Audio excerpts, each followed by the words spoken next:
Di dalam dunia pelayanan kesehatan, bukan hanya keahlian medis yang jadi tumpuan, tapi juga bagaimana rumah sakit hadir memberi rasa aman dan nyaman. Setiap hari, ratusan langkah di rumah sakit membawa harapan.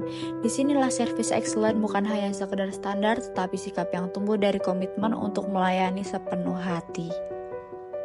Dengan penampilan yang profesional, seperti memakai pakaian rapi, ID card yang terlihat, serta memiliki sopan santun dan juga ramah, kami berkomitmen untuk memberikan pelayanan yang terbaik kepada Anda.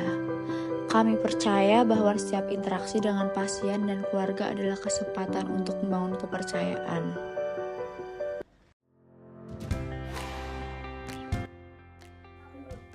Selamat pagi, Mbak. Selamat Kak. Hari ini kita akan ke GGD, jadi pertama-tama kita ke hal yang paling dasar dulu, yaitu penampilan. Boleh dibantu cek seragam dan ID card-nya? Siap Kak, seragam rapi, kancing lengkap, handset terlihat, dan tidak memakai sandal. Semua sesuai. Oke, bagus, Mora. Tapi ini bukan hanya tentang penampilan saja, tapi bagaimana kamu cara menangani pasien. Jangan lupa terapkan 5S selalu. Senyum, sapa, salam, sopan, dan santun. Dan juga, dengarkan mereka dulu, jangan langsung dibawa ke prosedur. Apalagi kalau lagi panik. Dengarkan dulu, jangan defensif, bantu. Siap Kak, kalau pasien datang dalam kondisi darurat, tapi belum isi data, gimana Kak? Bagaimana kalau misalnya ada pasien gawat darurat, kita bisa langsung tangani dulu. Administrasi bisa menyusul, SOP memang penting, tapi empati lebih utama.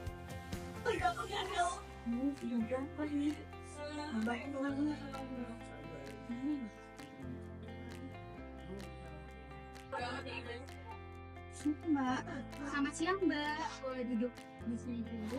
Oh iya. Ada yang bisa kami bantu? Jadi saya tuh mau protes, saya tuh udah berada di rumah sakit ini 1 jam yang lalu. Dan saya tuh ada janji dengan dokter spesialis, tapi sampai sekarang dokter spesialisnya itu belum ada kabar juga. Saya udah mengisi formulir lah, semuanya itu udah saya ikuti dari alur rumah sakit ini, tapi belum ada tindak lanjut sama sekali dari rumah sakit ini. Saya mohon maaf Bu, tapi memang ada prosedur yang harus dilalui. Saya paham ini membuat suasana tidak nyaman. Tadi saya sudah coba hubungi ruangan dokter, tapi belum ada info yang masuk.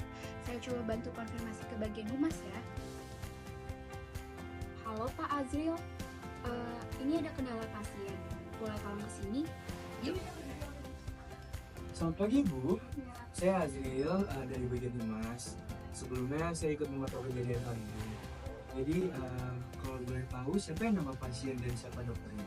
Jadi nama pasiennya atas nama Ibu Murni, dan saya diarahkan untuk bertemu dengan dokter Fajar. Terima kasih, Bu, atas infonya. Mungkin saya bisa langsung nanti ke ruangan dokter dan follow up hal tersebut ke dokter Fajar sendiri, dan saya akan kembali ke sini dengan jawaban yang sangat jelas. Terima kasih, Ibu. Terima kasih Ibu sudah menunggu.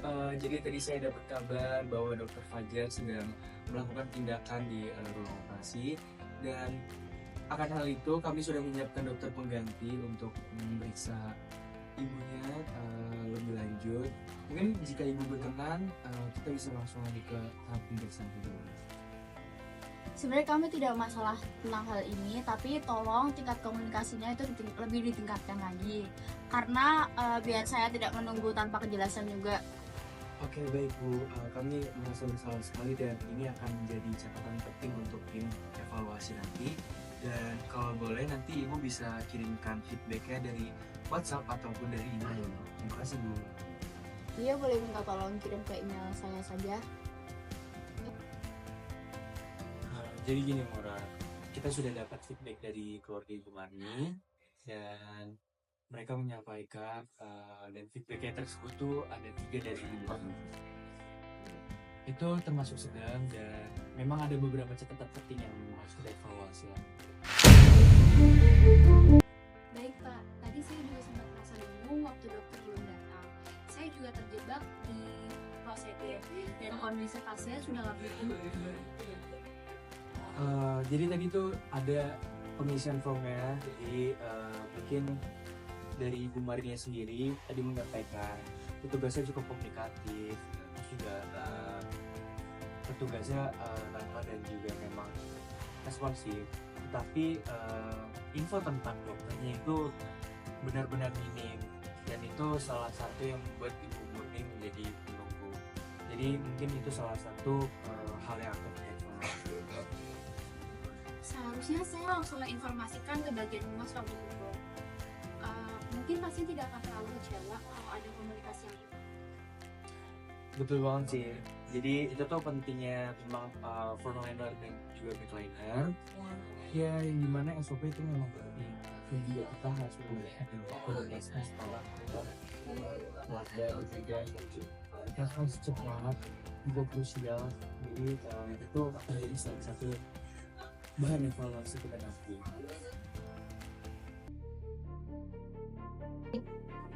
Aduh, Mora, lihat ini deh. Ada postingan dari pelanggan nih, namanya Sasti. Dia komplain tentang masjid kita. Katanya dia dapat pelayanan tidak enak tadi malam di IGD.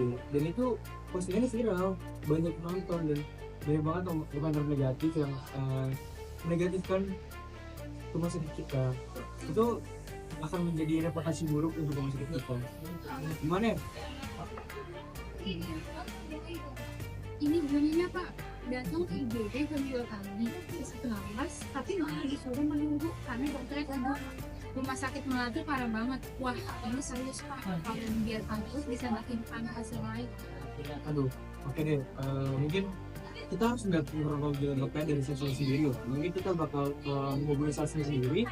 Dan juga yang utama, saya akan transparansi ke publik dan juga media sosial bahwa kita akan meluruskan kejadian hal tersebut, dan yang pastinya akan mengenalkan para pasien dan juga publik agar tidak terlalu buruk tentang rumah sakit kita. Baik Pak, saya akan segera kumpulkan data dari IGD, siapa saja yang bertugas di shift, dan ini penting untuk buat klarifikasi ke kami. Oke, baik.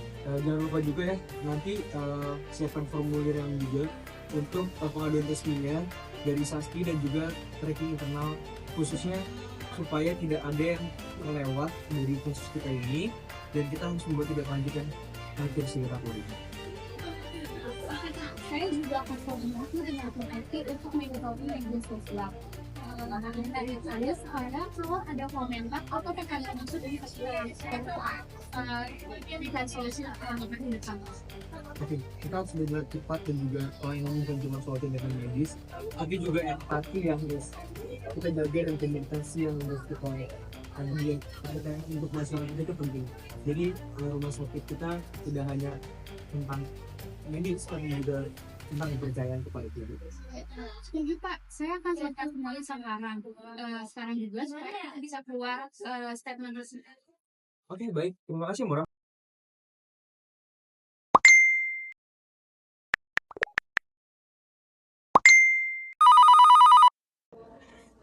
Halo, selamat pagi Kak Sasti. Ya, saya Azril dari Humas Rumah Sakit Melati. Sebelumnya terima kasih ya sudah bersedia kami hubungi. Kami benar-benar menghargai waktu dan kesediaan kakak untuk berbicara dengan kami hari ini. Boleh saya tahu lebih detail kronologi kejadian tadi malam di IGD? Pagi, saya tuh tuh masih kecewa. Sekitar jam 2 dini hari tadi, saya tuh bawa teman saya kan yang lagi sesak napas. Nah, kondisi dia tuh lemes, jalan pun juga nggak bisa. Tapi pas kami masuk, petugasnya tuh bilang kalau dokternya tuh sedang istirahat. Maksud saya itu, kenapa nggak langsung ditanganin gitu loh. Dan kami tuh juga udah nunggu sekitar 40 menit. 40 menit loh Pak, belum ada pemeriksaan awal ataupun tindakan apapun. Setelah saya ribut ke mereka tuh juga baru mulai gerak. Terus kalau misal ada apa-apa sama teman saya, siapa yang mau tanggung jawab? Baik Kak Sasti, kami turut misal dan juga sangat amat prihatin dengan kejadian yang Kak Sasti timpakan. Jadi saya memahami betapa paniknya kondisi saat seorang sedang sesak napas dan seharusnya mendapat pertolongan secepat mungkin. Apa yang kami sampaikan merupakan pelanggaran serius terhadap SOP layanan gawat darurat kami.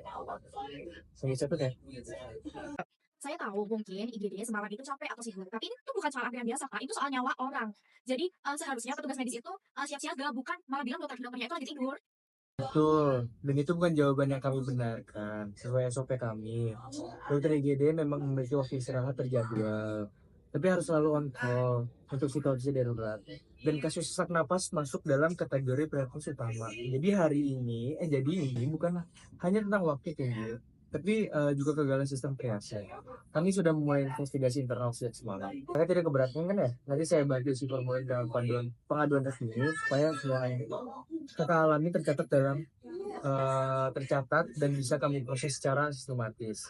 Kami juga akan tracking siapa saja nanti yang jaga semalam dan kita kan yang melakukan kemudian. Baik Pak Adril, saya bisa isi formulirnya, tapi saya berharap ini tuh bukan cuma formalitas aja, tetapi sistemnya itu beneran diubah. Ini juga bukan pertama kalinya loh saya lihat IGD kalian tuh seperti itu. Kami tidak akan menganggap remeh hal ini. Jadi setelah laporan ini masuk, saya pribadi akan bawa kasus ini ke rapat manajemen siang ini. Kami juga sedang menyusun ulang protokol kesiagaan malam agar dokter tetap tersedia dalam jangkauan maksimal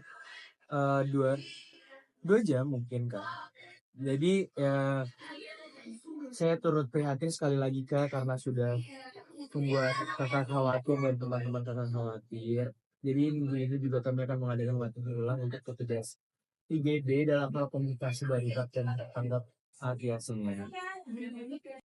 Kalau memang benar begitu, saya apresiasi karena saya hanya ingin perbaikan bukan cuma soal permintaan maaf saja. Dan untuk itu komitmen kami bukan hanya sekedar permintaan maaf. Terima kasih sudah bersuara. Kami akan terus update proses penanganannya melalui email dan WhatsApp kakak. Dan bila kakak bersedia, kami juga terbuka untuk diskusi lebih lanjut secara langsung. Oke, saya tunggu hasilnya ya Pak Adril. Sebelumnya terima kasih sudah menghubungi saya secara langsung. Sama Kak Sasti, terima kasih juga atas waktunya. Kami benar-benar akan pastikan laporan ini tidak berhenti di meja humas. Terima kasih Kak Sasti.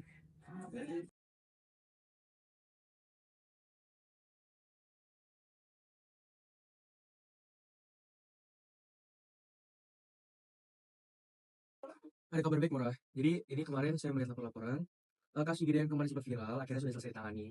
Juga klarifikasi yang saya sampaikan itu sudah ada di media sosial dan sudah diterima dengan baik oleh publik. Bahkan Kak Sasti sudah membalas kemarin kita dengan ada yang jauh lebih tenang dan kooperatif. Juga baru menerima balasan via WhatsApp dari Kak Sakti. Dia mengapresiasi kecepatan dan keseriusan respon kita. Dia bilang, terima kasih sudah tanggap cepat dan terbuka. Itu sangat membantu menenangkan kami. Tapi di sisi lain, dia juga menekankan supaya rumah sakit benar-benar memperbaiki sistem IGD agar kejadian seperti ini tidak terulang lagi. Ya, itu pesan penting yang harus kita jadikan bahan evaluasi ya. Setuju Pak. Selain itu, saya juga berpikir untuk kita perlu revisi SOP IGD, buat checklist kesiapsiagaan yang lebih lengkap sehingga setiap petugas bisa memastikan semuanya sudah dipenuhi, mulai dari jumlah dokter, yang standby, alat medis, yang siap hingga jalur komunikasi yang seperti itu. Bagus sekali demo ya, Murah. Kita tidak hanya ingin tanggap saat masalah sudah muncul, tapi juga yang kita lihat, kita juga harus menjadi proaktif ya, mencegah agar pelayanan kita juga terus meningkat. Kita harus ubah mindset dari sekedar menanggapi keluhan menjadi budaya belajar dan berkembang. Kita harus terus mengingatkan tim bahwa pelayanan yang excellent itu bukan hanya soal kecepatan medis, tapi juga komunikasi, empati, dan transparansi. Betul, lagi-lagi kita harus merevisi terhadap SOP kita dan juga pelayanan kita. Apalagi kebudayaan di malam hari itu harus kita benar-benar tanggapin serius. Siap Pak, saya juga akan mulai desain survei kepuasan layanan dan draft checklist kesiapsiagaan. Semoga dengan langkah-langkah ini, kepercayaan masyarakat terhadap rumah sakit kita akan makin baik. Terima kasih, Murah.